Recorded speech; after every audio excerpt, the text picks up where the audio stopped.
Good morning, Facebook. Tim Anderson. Yesterday I did a video about House Bill 152, and I wanted to do a part 2 to that video to give you some talking points and some things to think about regarding 152. First off, let's talk about what is socialism. Socialism is basically taking somebody's property and giving it to somebody else and making those people somewhat even and equal, right? The reason that socialism has never worked as a governmental model anywhere in the world is because a guy that works hard gets the same thing as a guy that doesn't work hard. And so what happens is that this guy who's working hard and this guy who's working hard get brought to this level. Well, that's good for this guy, but this guy is basically like, why am I doing so much more work and I get the same thing as this guy? All right, so that's socialism. So here's how it applies to housing. All right, when you are looking to purchase a house, there's lots of options. You can purchase a single family house. You can purchase a multifamily house, like a duplex or a condo. You could purchase a condo. You could purchase you can live in a apartment. There's a lot of things, but basically the more secluded the property is going to be, the higher the cost. So a single family house is going to cost more than a townhouse would. And that's just how it works, because people prefer to live in a single family house, have the privacy, have a bigger yard, and that's what people do. And to get to that point, you have to be willing to work for it. You have to work hard. Nobody gets free single family housing. You have to get a job, you have to work hard, and for most people, including myself, their single family house is their number one top asset. Okay, so that's what I did. All right, I grew up modest. I decided I wanted to go to school. I went to college. I decided I went to law school. I did all that myself, and that wasn't given to me in any way. And then I've worked a pretty decent job for the past 20 years, and I've done okay. And because of that, I have decided I want to live in this neighborhood that I'm standing in right here. Okay, and when I bought my house, I had multiple considerations. One, I wanted a single family house. Two, I wanted to be in a neighborhood that had good schools. Three, I wanted to be in the city of Virginia Beach. Those were my priorities, and so I paid dearly for that when I made my deal with the city. Now, the reason we have zoning laws is so that my neighbor can't do something crazy. Like, for instance, my neighbor can't tear down his house and put a Wawa next to it. That's why we have zoning laws. It protects me as a landowner from my neighbor doing something crazy. And we can get even more restrictive with that if we talk about homeowners associations and condo associations, where it could even be more stricter of what color is your front door going to be and all of that.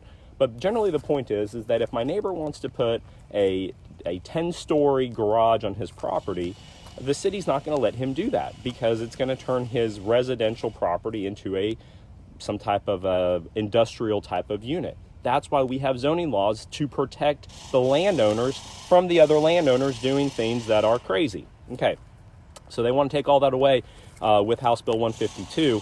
They want to take the deal that I made with the city when I bought my house, that I was going to get to live in a single family neighborhood and that my neighbors weren't going to, be able to do anything crazy. I made that deal with the city when I said, I'm going to pay this much money for this house and I'm going to pay the real estate taxes on this house. That's the deal that I made.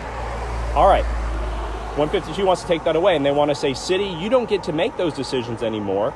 If your neighbor wants to put a multi-family house on the property next to you, that's fine. Okay, well, that in and of itself, I'm not saying that somebody who lives in a townhouse is a bad person. I'm not saying that at all.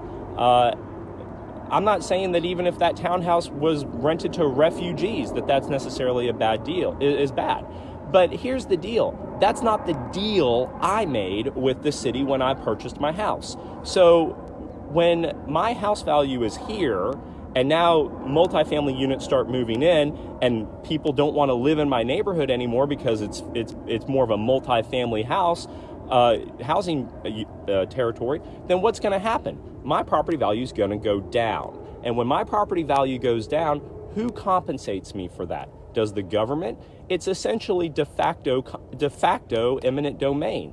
The government is coming in with their regulatory rules and decreasing the value of my property so that they can accommodate a lower economic part of society, which that is socialism. So here I am. Here's where somebody who can't afford to live in my neighborhood is. And so they say, all right, we're going to move you here.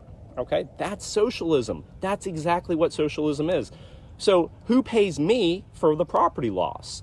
That's the question. That's certainly not in House Bill 152. My house value is probably going to go down hundreds of thousands of dollars because people aren't going to, it's not as a desirable neighborhood. People aren't going to want to live there as much as they do currently. I wouldn't want to necessarily live there. I wouldn't be looking to buy into a multifamily neighborhood when I bought my house. So that happens. Now, look at this. All right. This is my neighborhood. I'll show you this right here. This is a lot right here. Okay. Now, this is very close to where I live. Now, this lot is privately owned, okay? But it's certainly big enough for somebody to put a property on. The government has the right to take that property under eminent domain and build if there's a public purpose to that, okay? So now you have this lot, which is privately owned, all right? The government can take that property anyway if there was a legitimate purpose to do that, and they could build something here. So now you've got, and they already have that power, but they won't take that property now because it's not, you know, nobody's trying to put another single family house there. But would they be interested in putting a quad here that could possibly serve maybe like a refugee resettlement? Yeah, that could happen. The government could argue that. What if they wanted to put Section 8 housing right there? The government could say, yeah, we're going to take that property and we're going to build a quad, a fourplex right here, and we're going to make that Section 8 housing. How is that fair? How is that fair to anybody? And I get that there's the argument that the people who can't afford to live in the neighborhoods should have some kind of a path to that, and I understand that. But how is that fair to the landowners here who made a deal with the city to be able to live here and pay a lot of money to do that?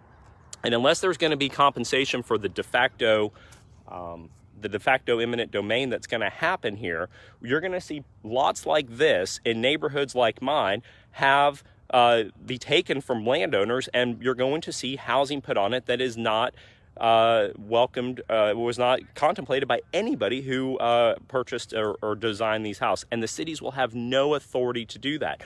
And then where does it end? Well, what if down the road next year they say, well, you know what, we're going to take away all zoning authority like Houston has done, and somebody could put a convenience store right here.